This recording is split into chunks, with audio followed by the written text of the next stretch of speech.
Good evening, everybody. Yay! Hey, how's it going? Yay! All right. So, part of our TNT tonight, we have Al presenting on JS8Call. I'm going to hand it over to him to get started. Should be a good presentation. Enjoy. All right. Oh, this thing's loud. All right. All right. Hey, guys. My name's Al Gordon. I'm Kilo 7 Alpha Juliet Golf, here to talk to you a little bit about JS8Call. Basically, the idea here, we talked a little bit about weak signal modes a few meetings back with FT8. And so the idea here is how do we move beyond FT8 and do some other things with weak signal modes.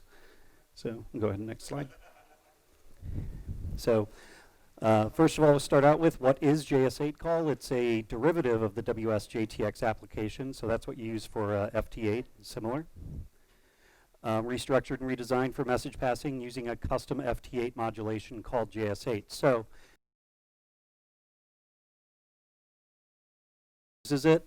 Weak signal operators looking for a little something beyond FT8. So FT8 after a while can get a little bit repetitive.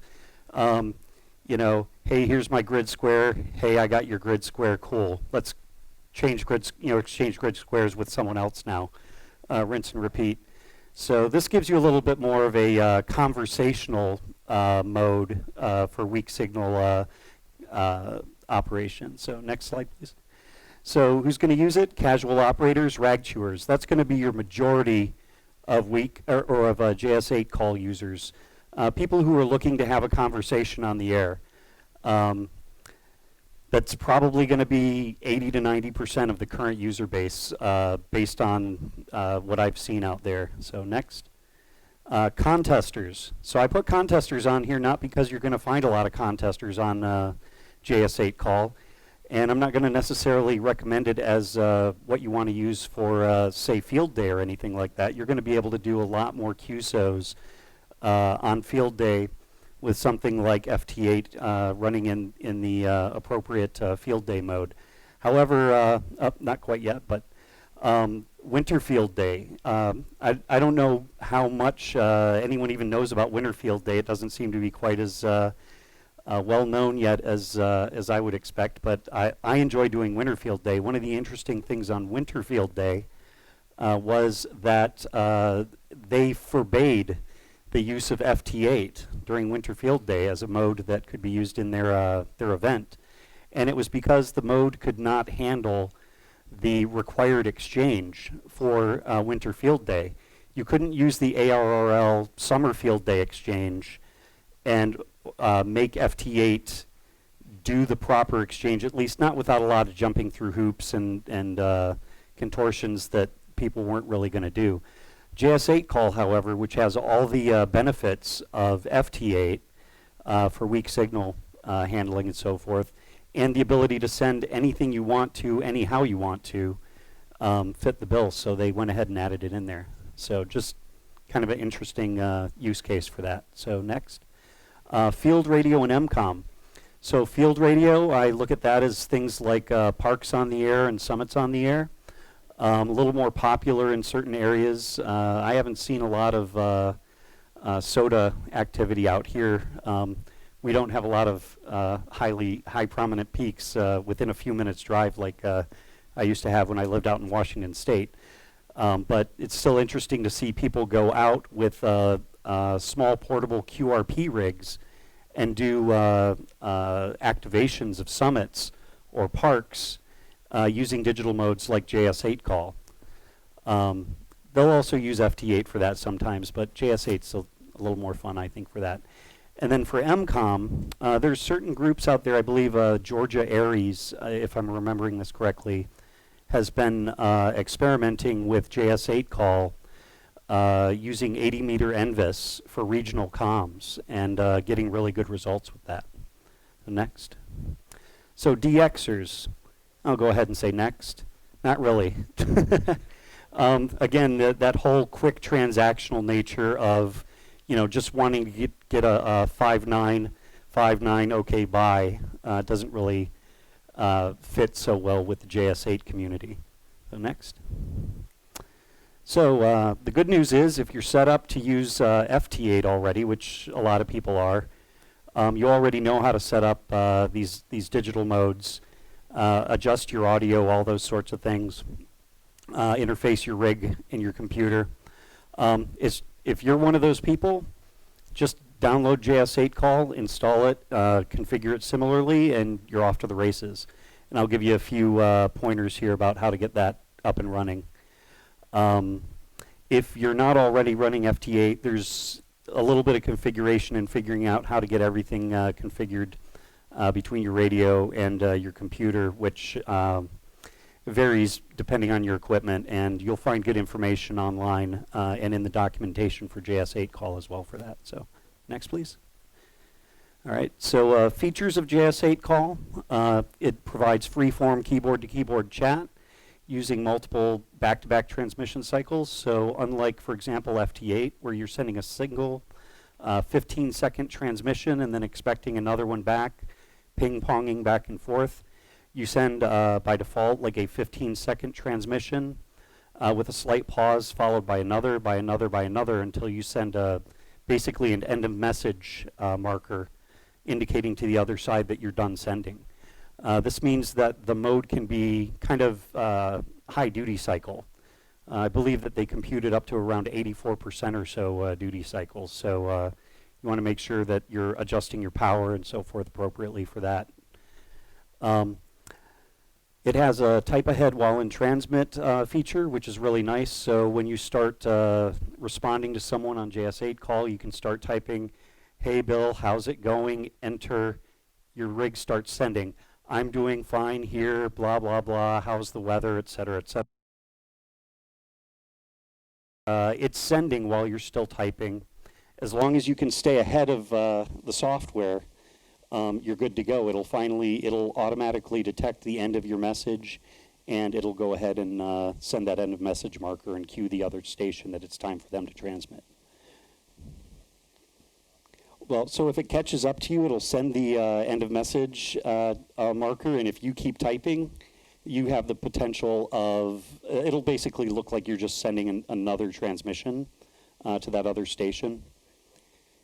It's kind of like saying over and continuing to talk, yeah, exactly. And feel free to please ask me questions, interrupt me while I go here. So multiple message types. This looks a little complex here, but when you get into the actual operation of the software, this becomes actually, you don't even think about these things quite as much. So standard, undirected, directed, and things like group call signs and the all call group.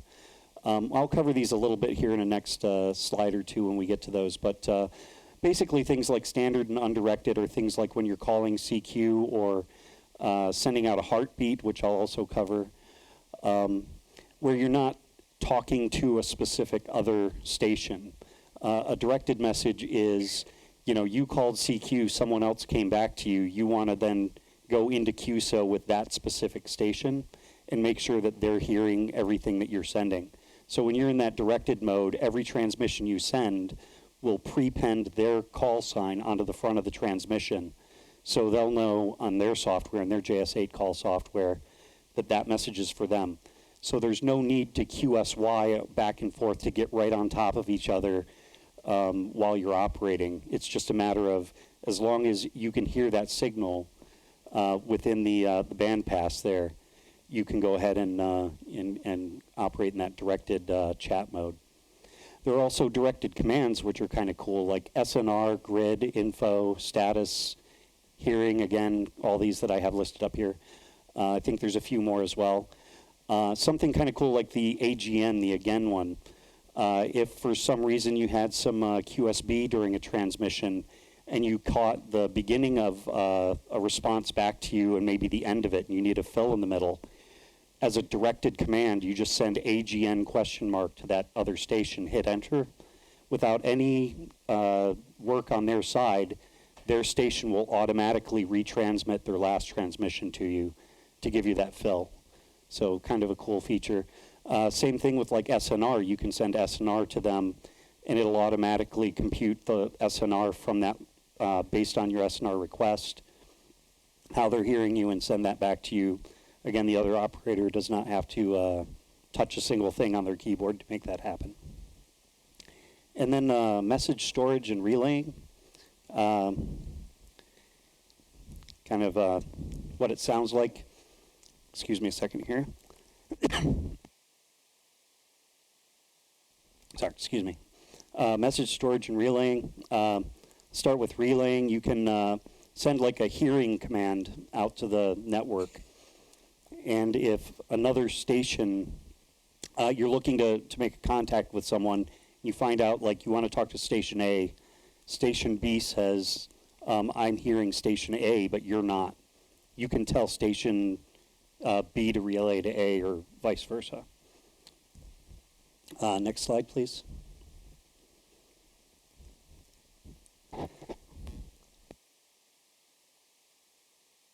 Excuse me there. All right, still there, okay.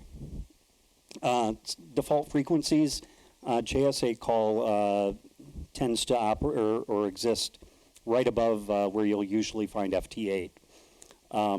So if you start seeing some weird FT8 signals that you can't decode, they might be JS8Call.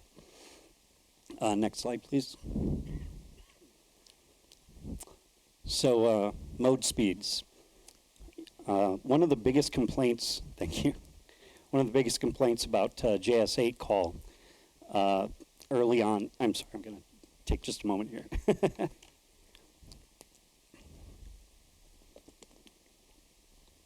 Thanks, Brennan. One of the early complaints about JS8Call was it was too slow.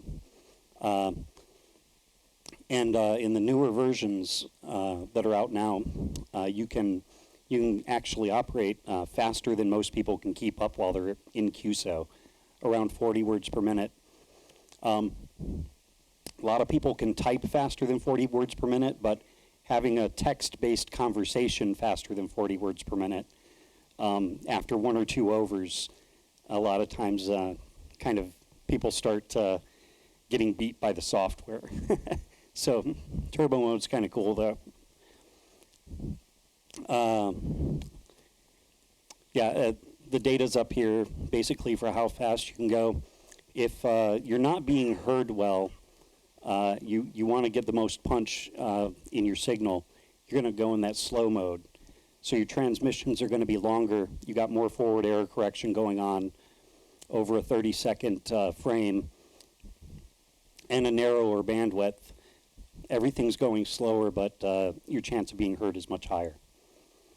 And the idea is that the standard mode of operation is you'll probably be using normal mode while you're calling CQ or establishing a QSO with another station.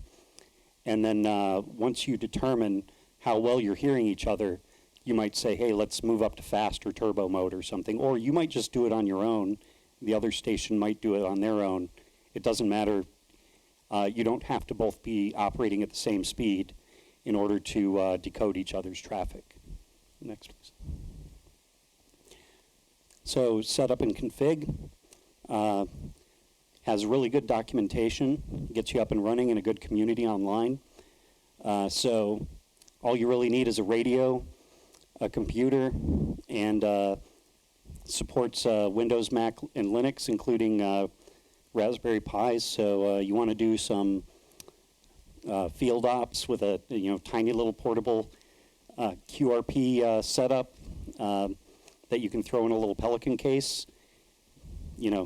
That's your Huckleberry right there. So you'll need the appropriate cables and interface. Again, this is going to depend on your radio and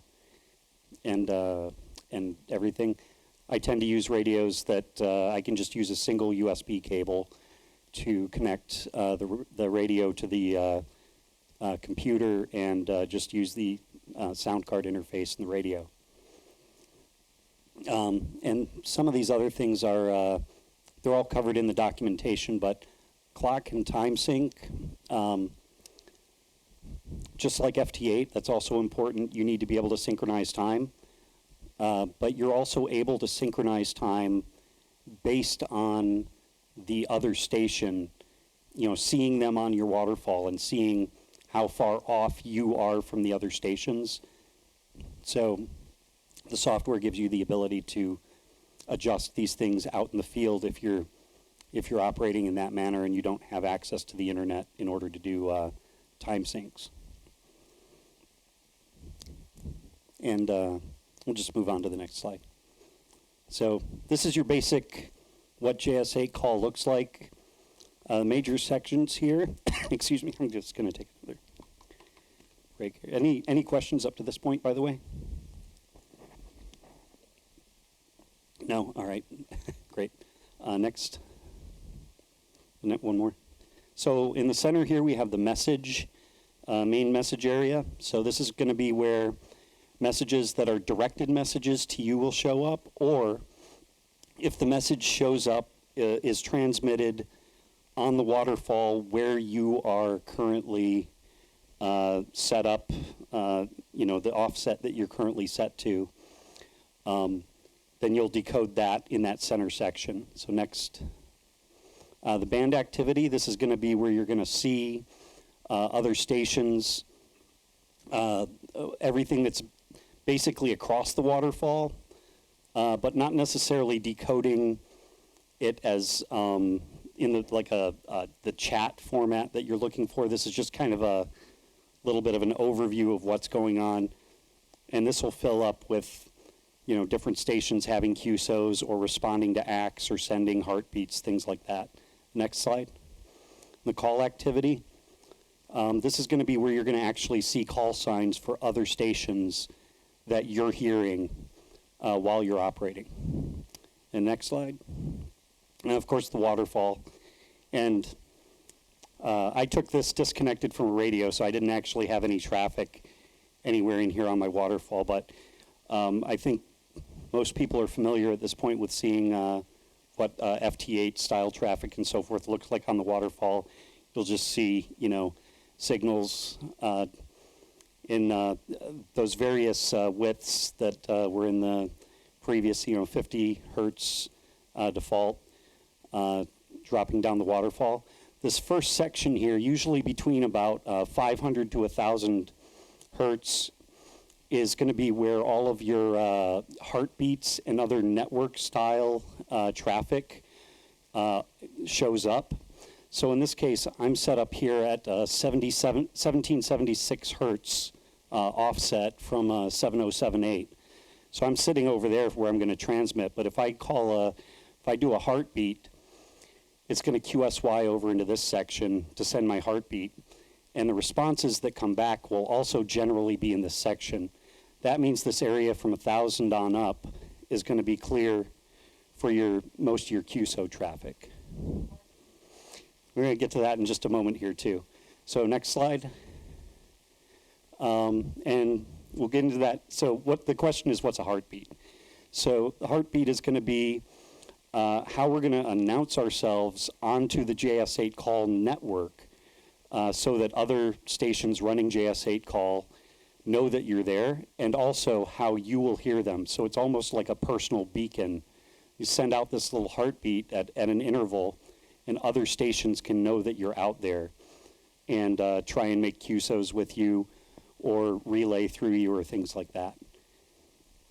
So if we're going to start out by making our first JS8Call QSO, we're going to turn on everything, check and adjust our filter widths and receive audio levels.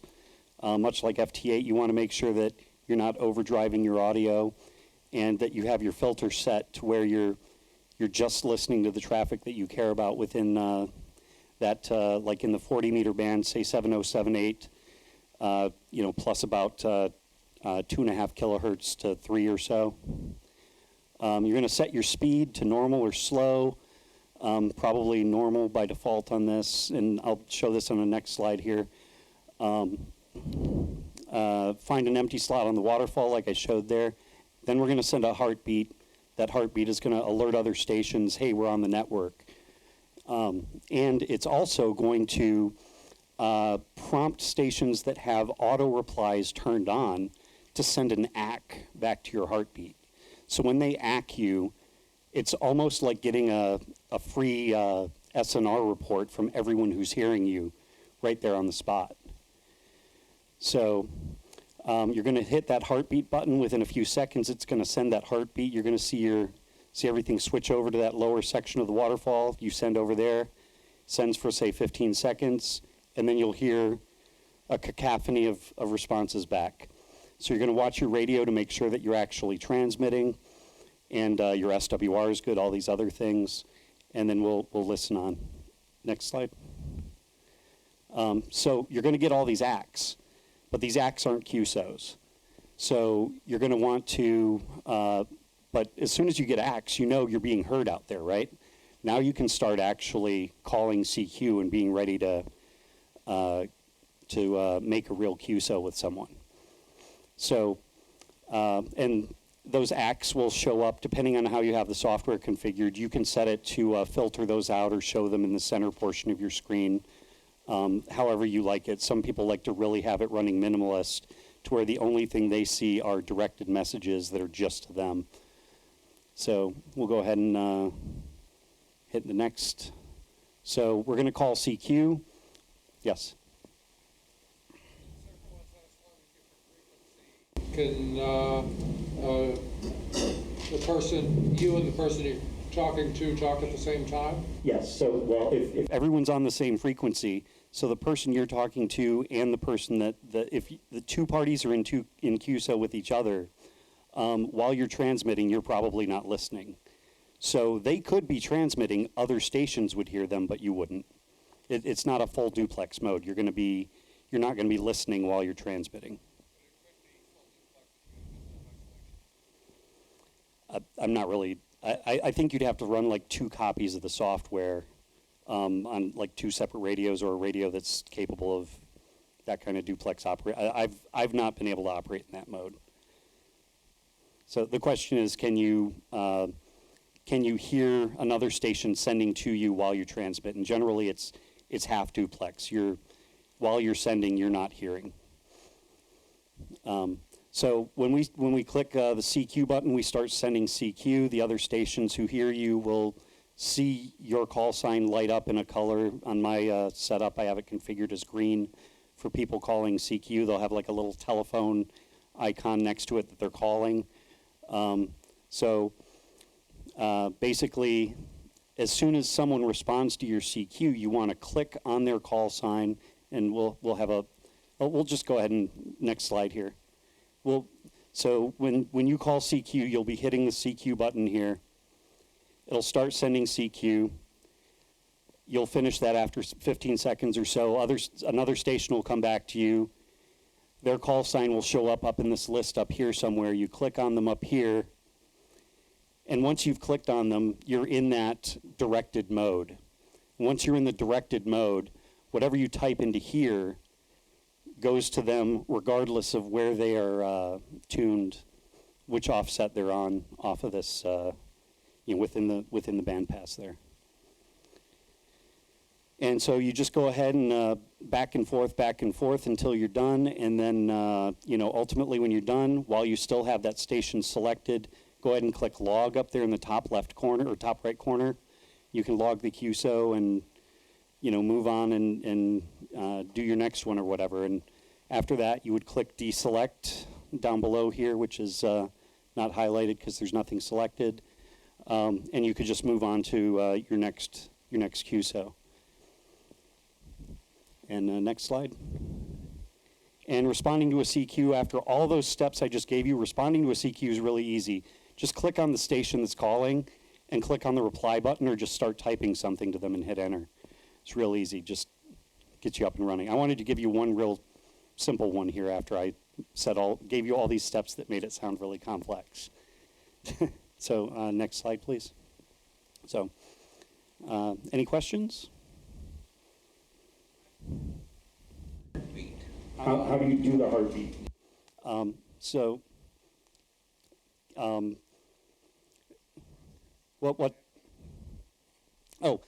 we'll go back a slide. There's just one more. There's just a heartbeat button right here. You just click this heartbeat, and what will happen is it will transmit a message that says your call sign and a little bit of information about yourself, including some of the things that are up here in that very top right corner, which tells the other stations some of the characteristics or attributes of your station. The fact that you will auto acknowledge messages that they send or not, or things like that.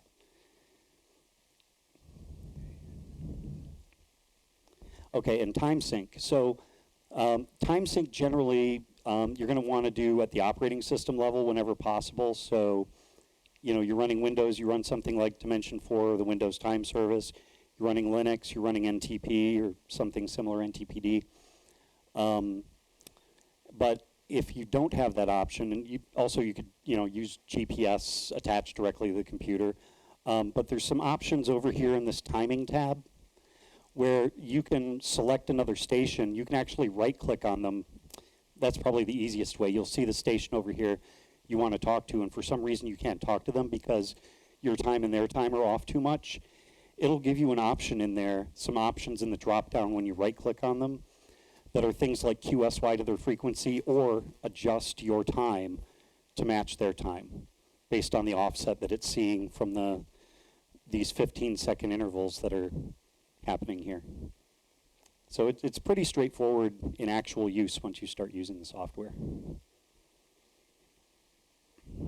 Like leave messages to people who aren't around at the moment? Yeah, relaying, so there's an operator, Jason KM4 ACK, who did an off-grid test where he just went out to middle of nowhere for a few days and no electricity, no nothing. Brought his little rig with him and said, "Hey, try and contact me while I'm out there." And people knew he used JS8. The whole network was querying each other, trying to see who could hear him and trying to leave messages with each other to talk to this guy. Kind of interesting and fun little duck hunt going on out there. Any other questions?